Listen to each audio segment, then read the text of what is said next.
Hey, everybody. It's so good to see you here. How y'all doing? How y'all doing tonight?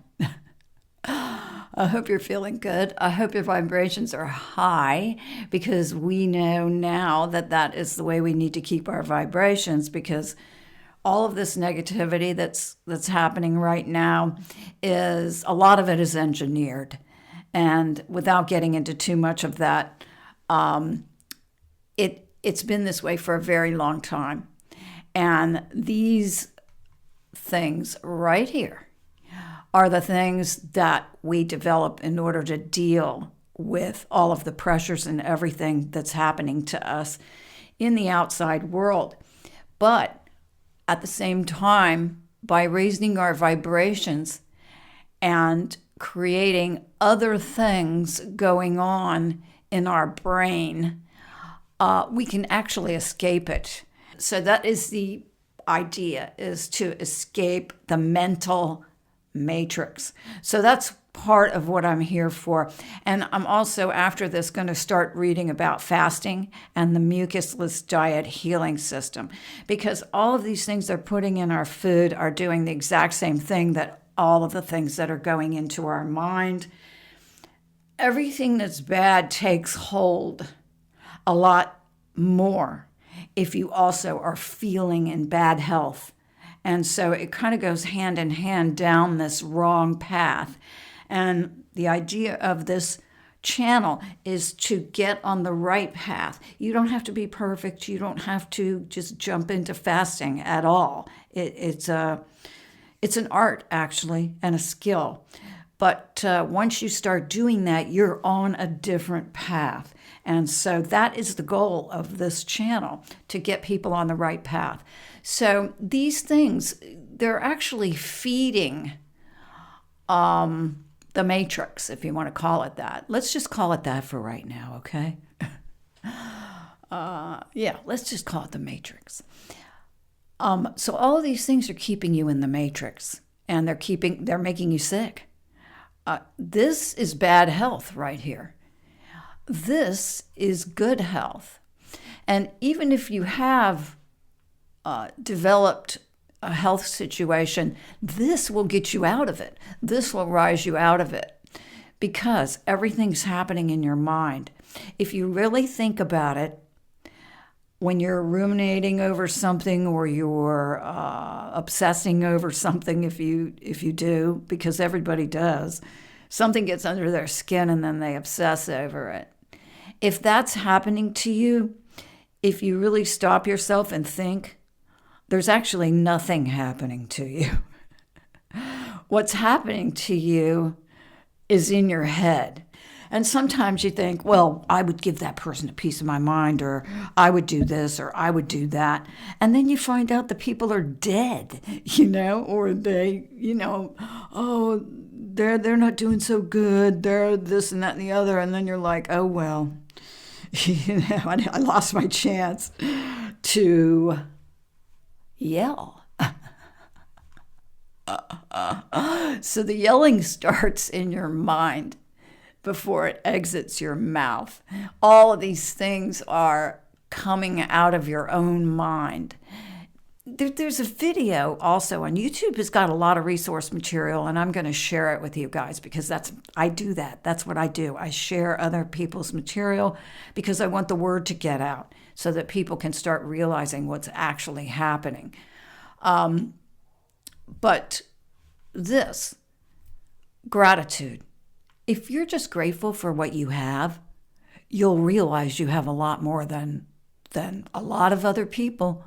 There are a lot of people out there that have been unjustly injured, maybe hit by a drunk driver or something like that, or injured due to some other neglect. They've been robbed, they've been murdered, they've been cheated, they haven't been given a fair shake. I mean, go down the list of social atrocities and find all that you want. There's a lot of people that are a lot worse off than you are. You just don't know it. And you're not thinking about that, because a lot of these foods, if you notice, toxic products, excess red meat. They don't say stop eating red meat. They say excess red meat. white sugar, medications, radiation, and then these things cause you to yell. But when you yell, your body releases chemicals that cause these things to get worse. So it's like a never-ending merry-go-round here. And somehow you have to find a way to stop yourself. That's what I've done now for the past 10 years. I've yelled it out. Stop. I haven't yelled it, but I've kind of croaked it out. Stop. Stop. Just stop. Well, I spend a lot of, and I highly recommend Eckhart Tolle. I know he's hooked up with Oprah, and a lot of people go, oh, he's hooked up with Oprah. Well, I highly recommend Eckhart Tolle because he says the one thing that is absolute truth, and that is the only thing you really have is this moment right now, like that. I'm talking into the microphone and I'm making my video. I've been talking about this for a year. You guys probably thought I'd never do it, but it does take a long time to build a channel, especially something you're passionate about, which I am passionate about this subject matter, especially fasting, because I'm living proof that it keeps you younger. Your energy level is up. I haven't been sick in I don't even know how long. Even through all this mess with COVID and everything, I didn't get sick. So, and I really credit fasting with saving my life at one point when I first learned about it. It did save my life, actually. So I am dedicated to being here as opposed to here. Because when you're here, you're making yourself even sicker. You're making it worse. Okay. You may be right to be angry, have a negative thought about something somebody did to you. You may be 100% right. But the truth of the matter is, people have their own mental mechanisms, which I'm going to get into on this channel, why you shouldn't be affected by other people's negativity towards you, about you, whatever it is, lack of faith in you, whatever. You should not be affected by that. And there's reasons for that will make you feel much better. But we're not going to talk about that exactly right now. My point is, these things bring you disease and death. These things will add to your life in ways that you'll never even be able to believe how much you actually have right now. And so let's go over the bad ones first.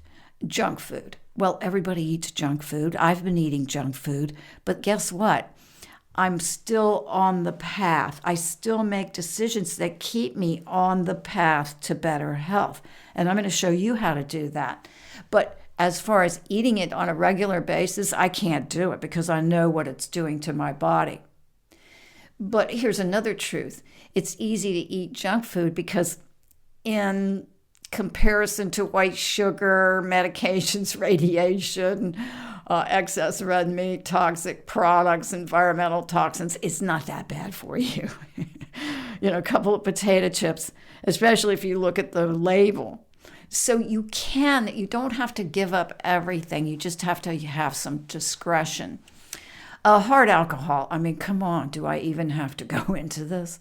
All you have to do is, I'll tell you what you do. If you want to know all about hard alcohol, go onto YouTube, which you're already on there if you're watching this, and search body cams.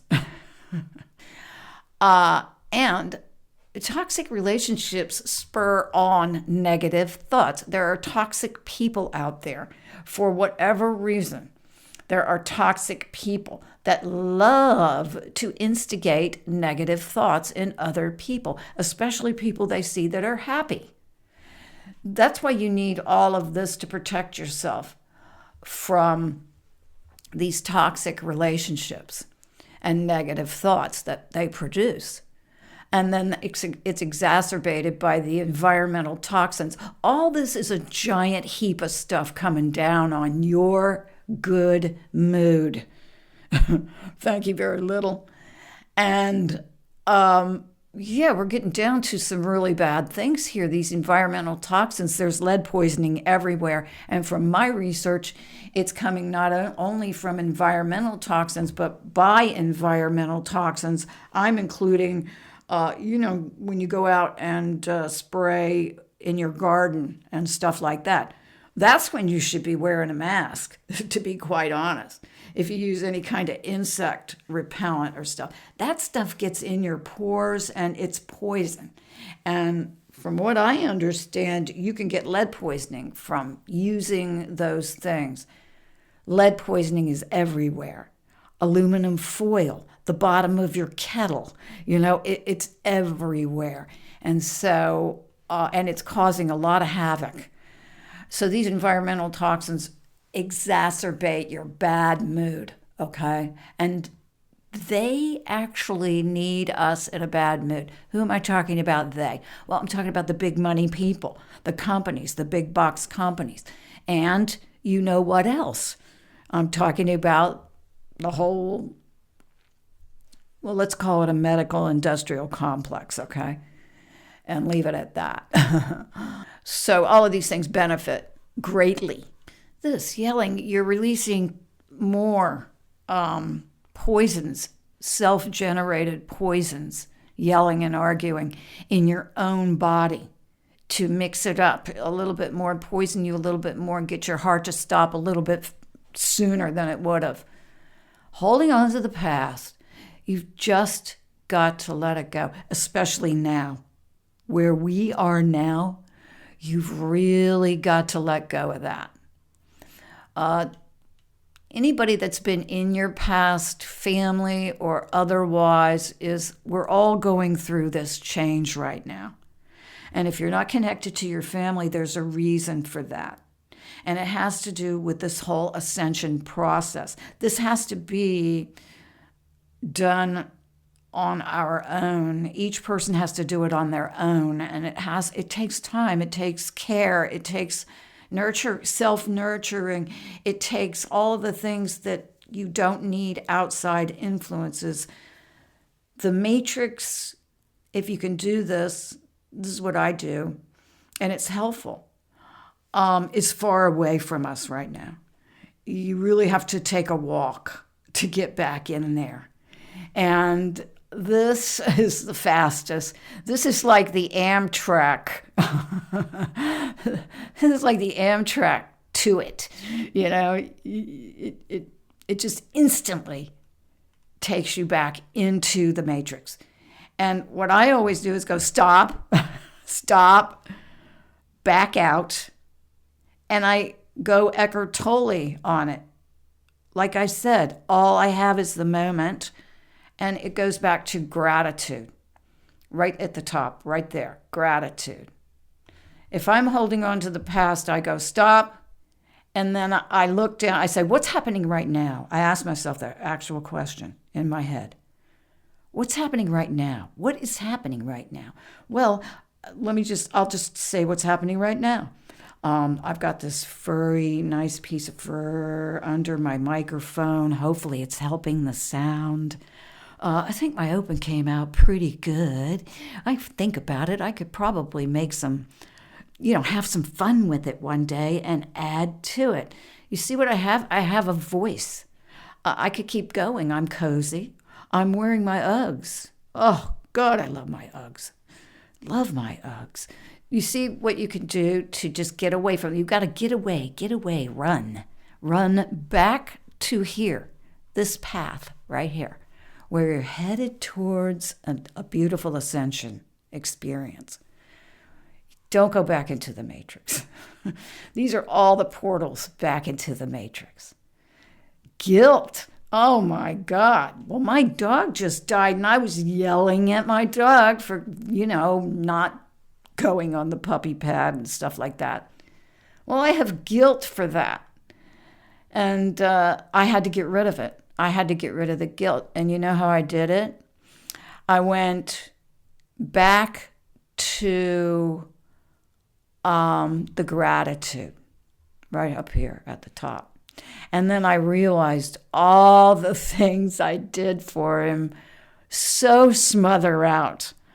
I yelled at him every now and again, but he knew I didn't mean it. He'd come right back in. There was only one time he was kind of like knew he had really screwed up. But the gratitude for having him takes the place of the guilt. It's all up to you what you want to put in your head. There's nobody else responsible, just you. And you can act like, well, so-and-so yelled at me. They yelled at me. And now I'm in a bad mood. Now I'm back in the matrix. Well, you have to go, stop. You're turning into a, victimhood. You're latching onto some victimhood. You don't want to do that. We've seen that. We don't like it. We don't want it. And we don't want to be it. So then you have to come over here. I've had lots of relationships. Some of them, people have just been dang nasty to me. But you know what I always say now?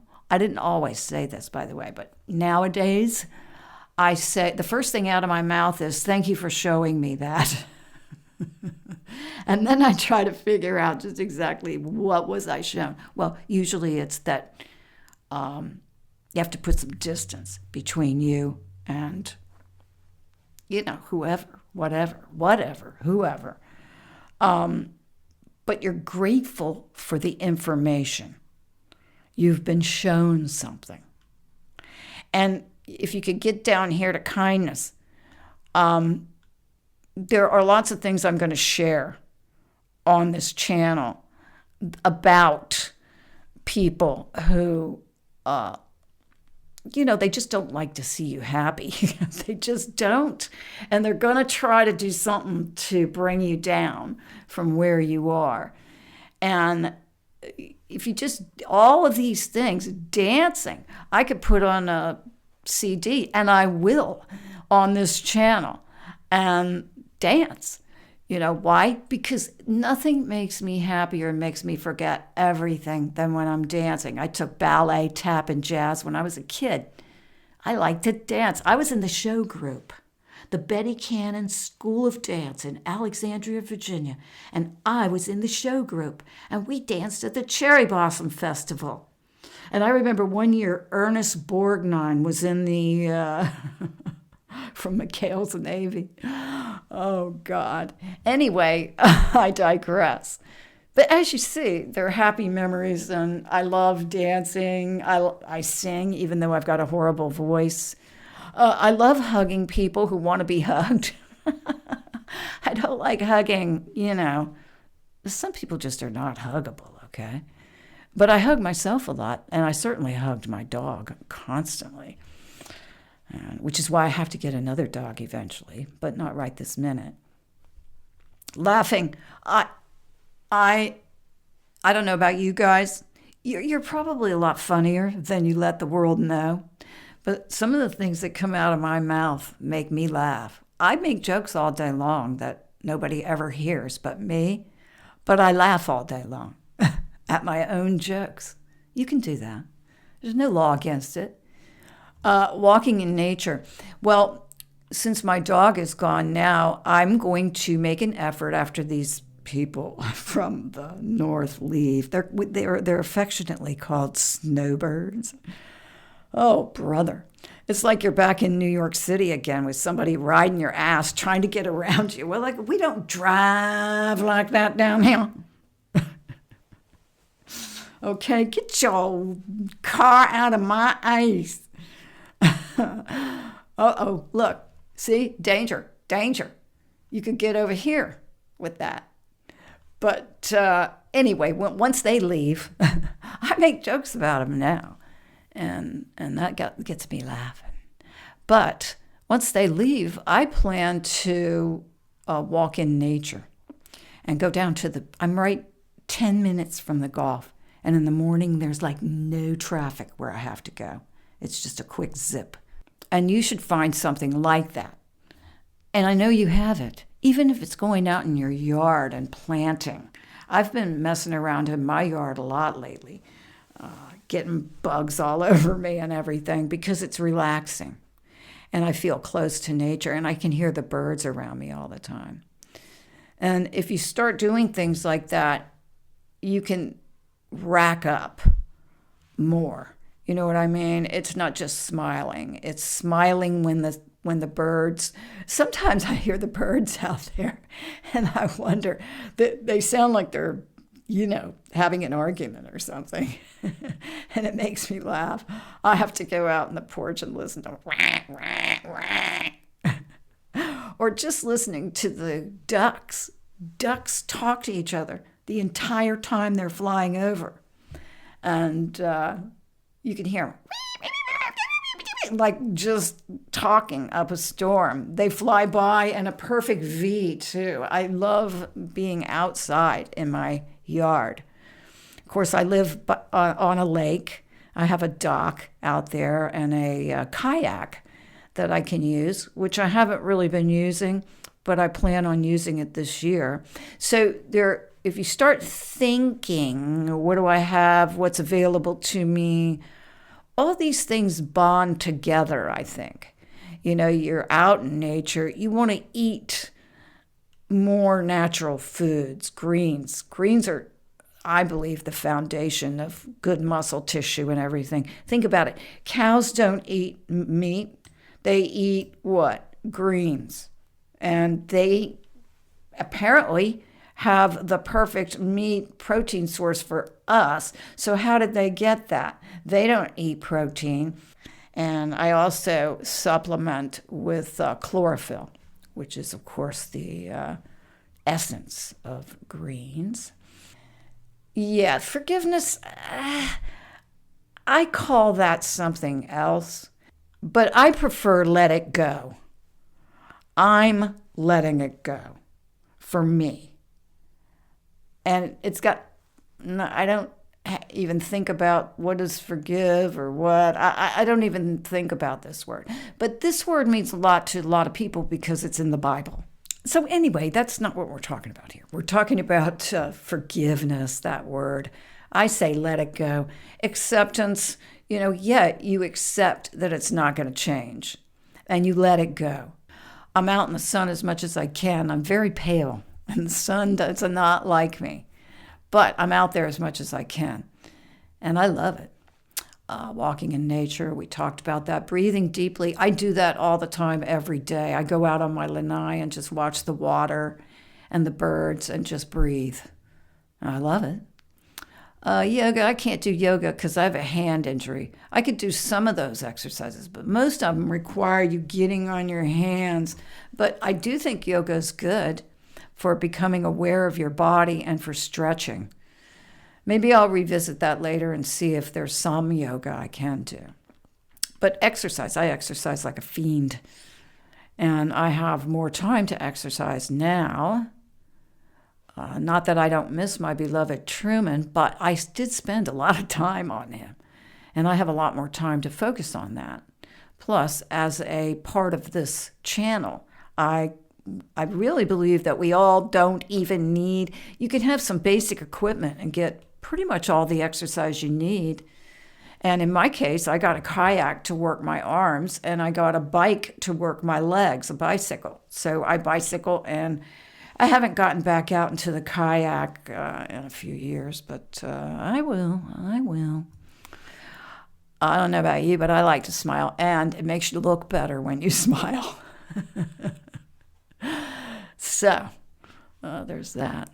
You'll look a lot nicer, a lot more handsome, and a lot more prettier if you just smile. It's an instant facelift. Singing, like I said, I sing, I dance, even though, I probably shouldn't, but I do it and I love it. Grounding, earthing, that's what I'm going to use the beach for.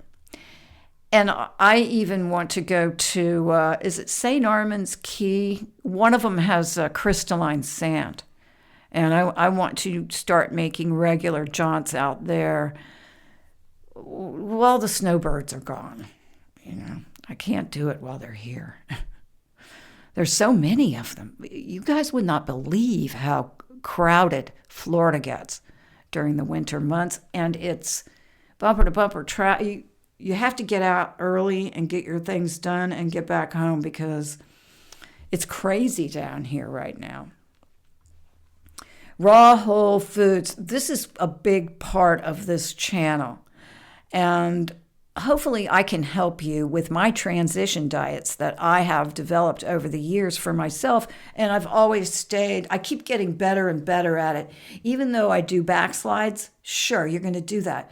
These foods are addicting that are out there in the grocery. Not only are they bad for you, they're addicting. They're just as addicting as drugs.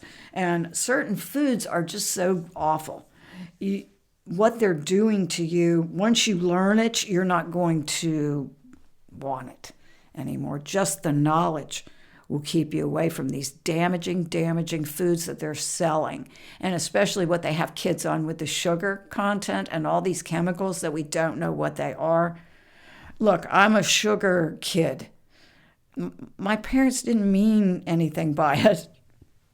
If they'd have known, they would have never done it. My grandmother, too. Oh, my God, the cakes, the pies, the candies. She did tell me Coca-Cola would eat a hole in my stomach. Honey, if you keep drinking those Cokes, it'll burn a hole in your stomach. She kept telling me that. But at the same time, she'd say, well, I'm going to have some Coca-Cola for pep. My grandmother was born in 1901.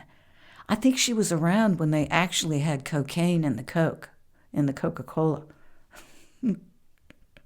She always would go to it for pep. Well, she'd eat a candy bar for pep, too, and that wasn't good for you either.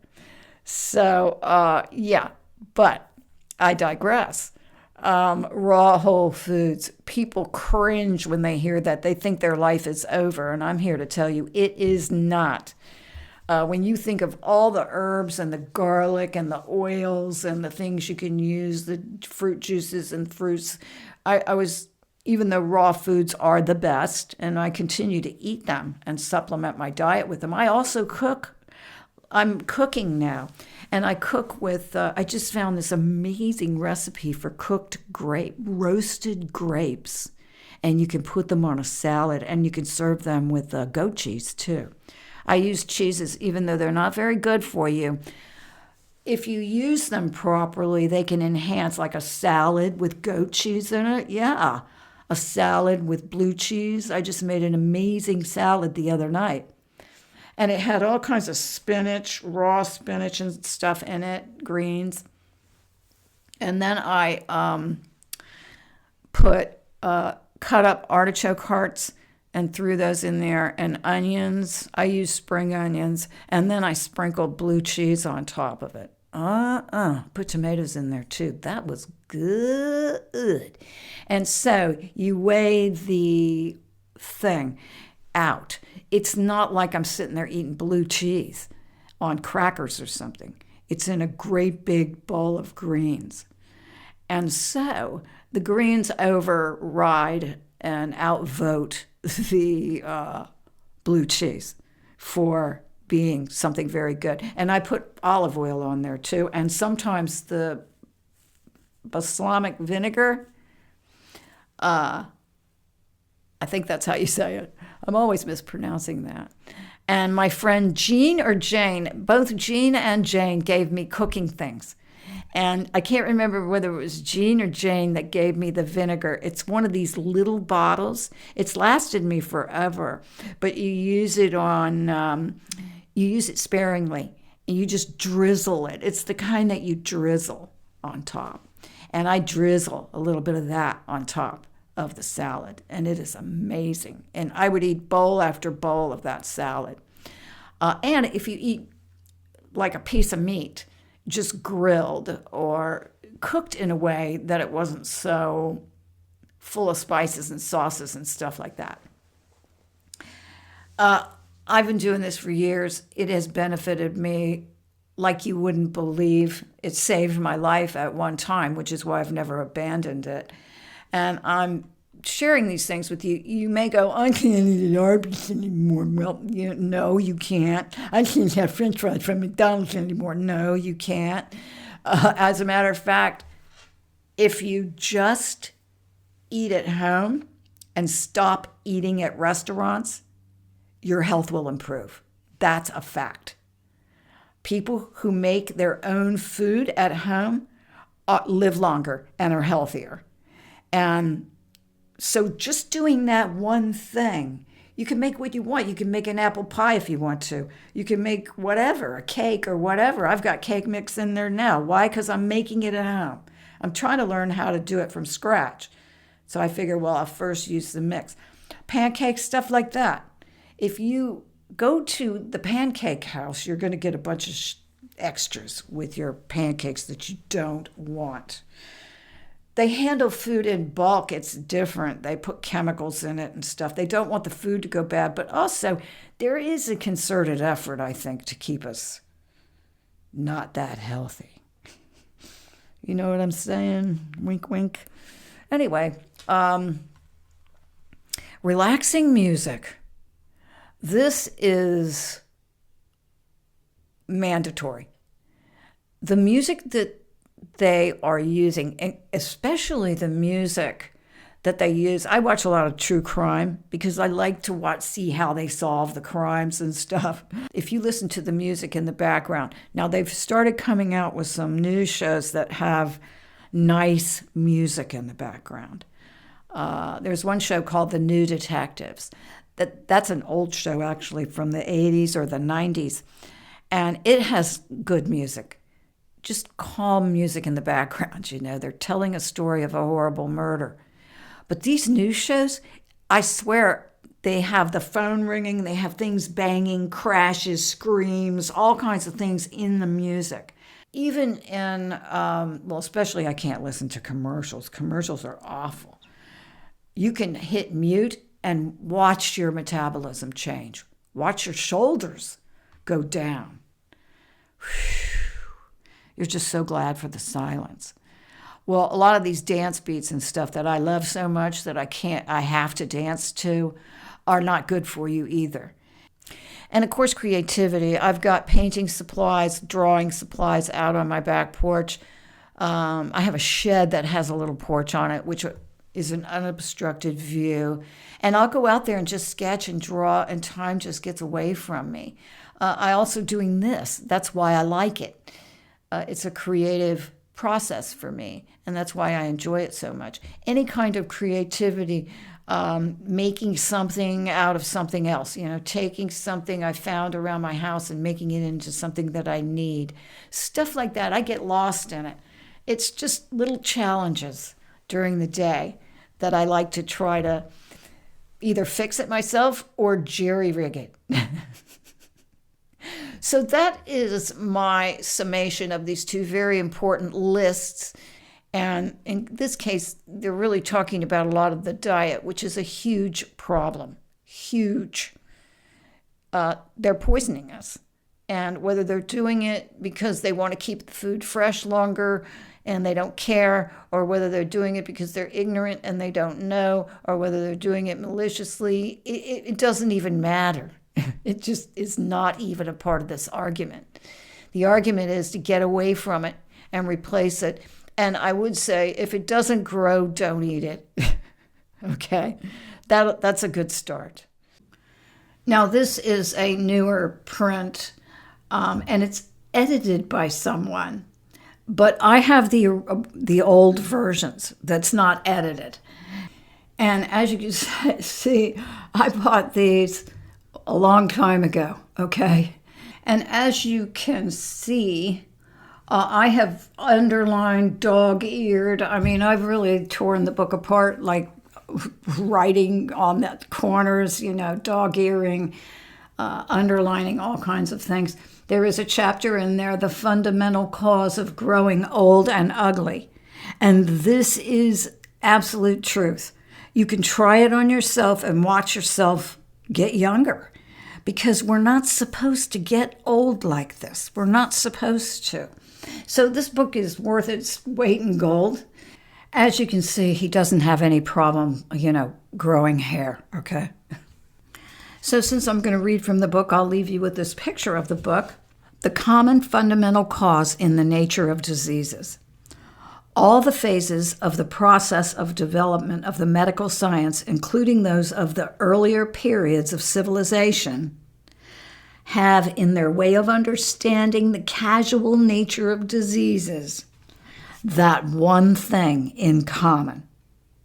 And that is that the diseases are owing to external causes, and they enter the human body, and thus by a force of a necessary or at least unavoidable law disturb the body in its existence, cause it pain, and at last destroy it. So basically what he's saying is that's what science is and was when he wrote this book. So basically what he's saying is that, especially when this book was written, that all the doctors believed that the viruses and things came from outside the body. And somehow it got in you, like somebody sneezed on you or something, and hence, the masks and all that. So he's saying that's not so. He says that's wrong think, that they're coming at it from the wrong direction. He says even modern medical science, no matter how scientifically enlightened it pretends to be, has not quite turned away from this basic note of demonic interpretation. In fact, because what he's saying is, it's like they're saying it's a demon that gets in there, like it's like you're possessed by the virus. And he says that no matter how scientifically enlightened people are or pretend to be, they haven't quite turned away from this basic note of demonic interpretation. In fact, the most modern achievement, bacteriology, remember this is back in the 20s or something. I'll look that up at a certain point, but I'm not going to stop reading right now. In fact, the most modern achievement, bacteriology, rejoices over every newly discovered bacillus as a further addition to the army of beings whose accepted task it is to endanger the life of man. So he's kind of saying, that they're going down this path where they just love finding, germs and things. And they do this in the form of bacteriology, and they get all giggly over it. And every single one that they discover as a further addition to the army of beings whose accepted task it is to endanger the life of man, meaning he disagrees vehemently with this. Looking at it from a philosophical standpoint, this interpretation differs from the medieval superstition and the period of fetishism only in the supplemental name. Formerly, it was an evil spirit, which imagination went so far as to believe in satanic personages. Now, this same dangerous monster is a microscopically visible being whose existence has been proven beyond any doubt. Well, he may not be too far from the truth here. The matter, it is true, has still a great drawback in the so-called disposition, a fine word. But what we really are to understand by it, nobody has ever told us. All the tests on animals with their symptom reactions do not prove anything sure, because these occur only by means of injection into the blood circulation and never by introduction into the digestive channel through the mouth. And he's dangerously, I'm saying this, he's dangerously infected with common sense here. There is something true in the conception of external invasion of a disease as well as in heredity. However, not in the sense that the invader is a spirit, demon, hostile to life, or a microscopic being, bacillus. But all diseases without exception, even the hereditary, are caused disregarding a few other hygienic causes by biologically wrong, unnatural food and by each ounce of overnourishment only and exclusively. So what he's saying is that what we're eating is causing all this stuff, okay? Basically. First of all, I maintain that in all diseases, without exception, there exists a tendency by the organism to secrete mucus. And in case of a more advanced stage, pus, I'm not trying to gross you out, but that is true. Decomposed blood. So pus is decomposed blood. And he is saying that in all diseases, without exception, there's mucus coming from, a lot of places. Of course, every healthy organism must also contain a certain mucus, lymph, a fatty substance of the bowels. Every expert will admit this in all catarrhalic cases, from a harmless cold in the nose to an inflammation of the lungs and consumption, as well as in epilepsy, attacks showing froth at the mouth, mucus. Where this secretion of mucus does not show freely and openly, as in the case of ear, eye, skin, or stomach trouble, heart diseases, rheumatism, gout, etc., even in all degrees of insanity, mucus is the main factor of the illness. The natural secretive organs unable to cope with it longer, the mucus enters the blood, causing heat, inflammation, pain, and fever at the respective spot, where the vessel system is probably contracted owing to an overflow, overcooling, fever, cold, heat, inflammation, pain, fever, etc. So what he's saying here is that mucus is basically the cause of all disease. And when you really think about it scientifically, when they're making all these bacteria and stuff, they have to do it in a bed of mucus, within a petri dish kind of situation. And that's what we are. We're living, breathing petri dishes. This is what he's saying. And it really, the fact that we're getting sick gives them excuses to come up with all of those other things, And I'm not even going to go into that. You're going to have to use your imagination on that. So what he's basically saying is we're drowning in our own mucus. And it's coagulating in places where we have hereditary issues. Like there are hereditary reasons why some people die of heart attacks, hereditary reasons. It depends on the issues that your family has. Cancer, all of these other things, diabetes.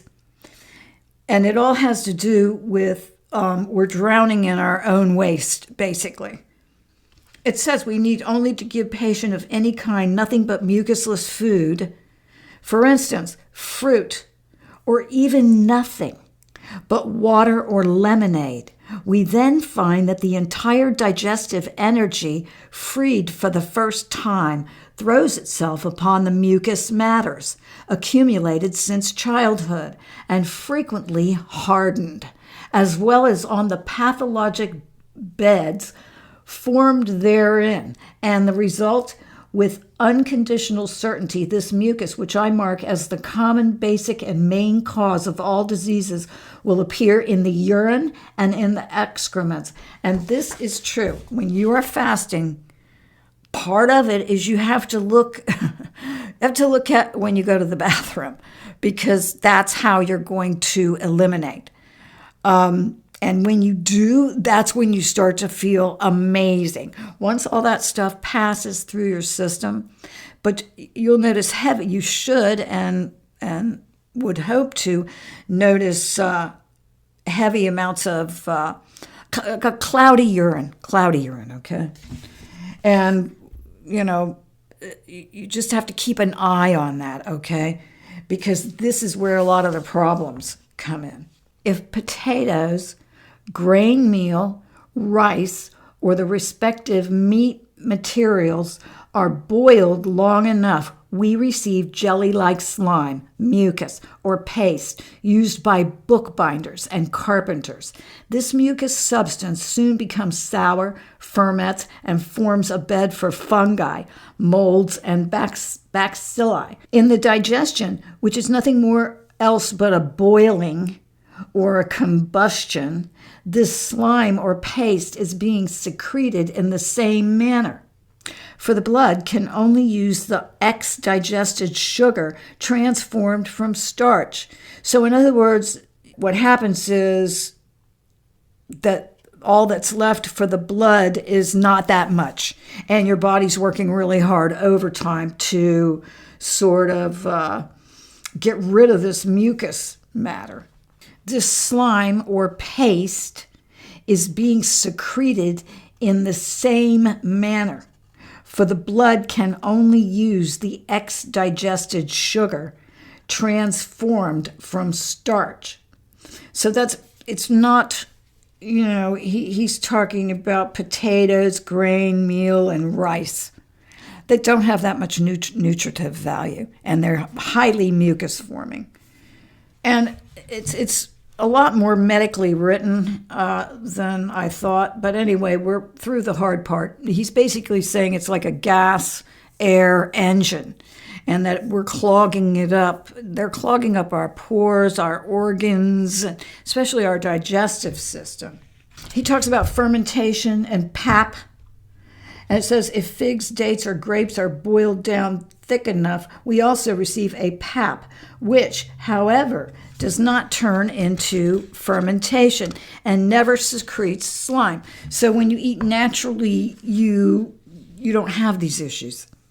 Fruit sugar, the most important thing for the blood, is also sticky. It is true, but is being completely used up by the body as the highest form of fuel and leaves for excretion. What? Says here, fruit sugar is the most important thing for the blood. It is also sticky. It is true, but it is being completely used up by the body as the highest form of fuel and leaves for excretion only traces of cellulose, which, not being sticky, is promptly excreted and does not ferment. Boiled down sugar, owing to its resistance against fermentation, is even used for the preservation of food. So he's talking about how fruit sugar is completely different from cane sugar and processed sugar. Each healthy or sick person deposits on the tongue a sticky mucus as soon as he reduces his food or fasts, and that does happen. All of your organs and everything are doing the same thing. They're secreting mucus. You now have stopped eating, and you are now drinking a lemonade. I use lemonade, and I put a little maple syrup or honey or something in it. He says this also occurs on the mucous membrane of the stomach, of which the tongue is an exact copy. So if you want to know what your inside of your stomach looks like, look at your tongue, okay? And this is in the first stool after fasting. This mucus makes its appearance. Mary Lou Henner has a book called The Real Poop. She came out with it a long time ago. But she talks about all of this, that when you're fasting and stuff, you need to look when you go to the bathroom and see what's happening there. I recommend to my reader or to the physicians and searchers to test my claims by way of experiments which alone are entitled to real scientific recognition. The experiment, the question to put to nature, is the basis of natural science and reveals the infallible truth, no matter whether it is stated by me or somebody else. Furthermore, I recommend the following experiments to those who are brave enough to test on their own bodies, which I have done myself. I'm talking now. I've done that, which I undertook on mine. Now he's talking. And then he said, they will receive the same answer from nature, i.e., from their organism, provided that the latter be sound in my sense, exact, to a certain degree, reacts only to the clean, sound, mucusless organism. After 2 years' strict fruit diet, with intercalculated fasting cures, I had attained a degree of health which is simply not imaginable nowadays, and which allowed of my making the following experiments, With a knife, I made an incision in my lower arm. There was no flow of blood as it thickened instantly, closing up the wound, no inflammation, no pain, no mucus and pus. It healed up in 3 days. The blood crust thrown off.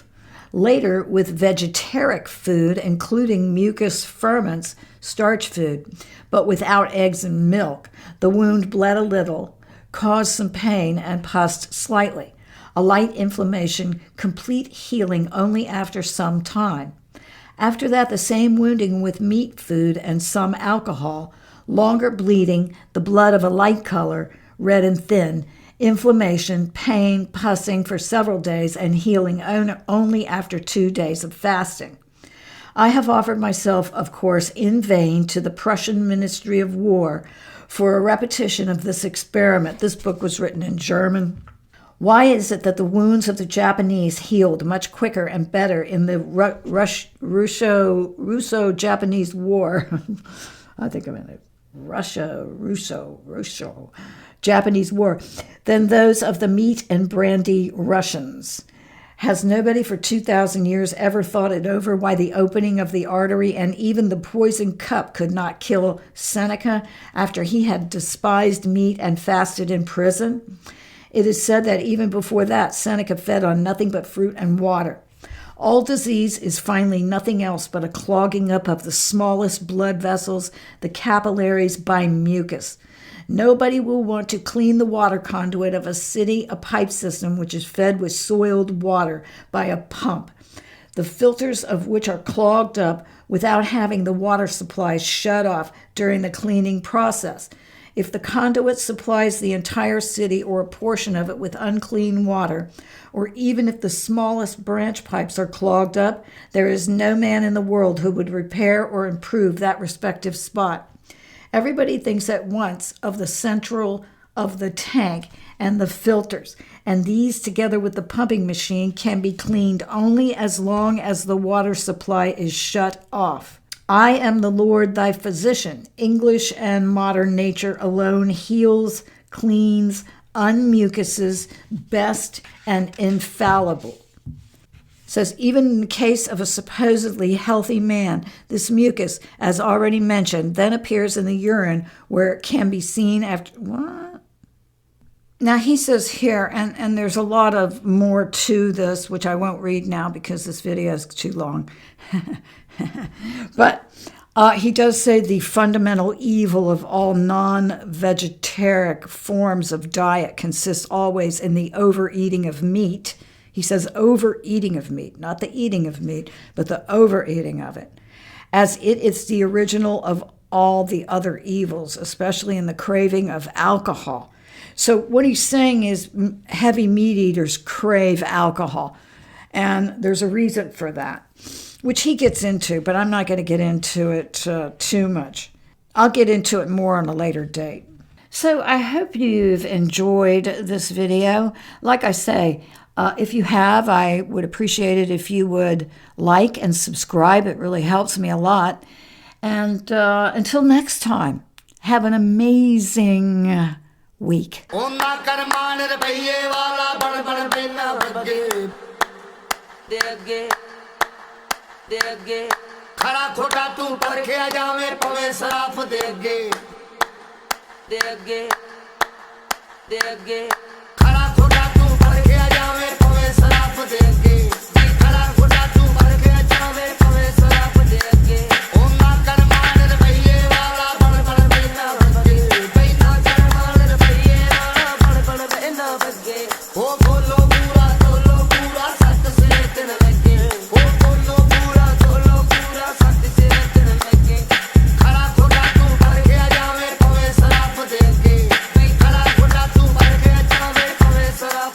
Yeah.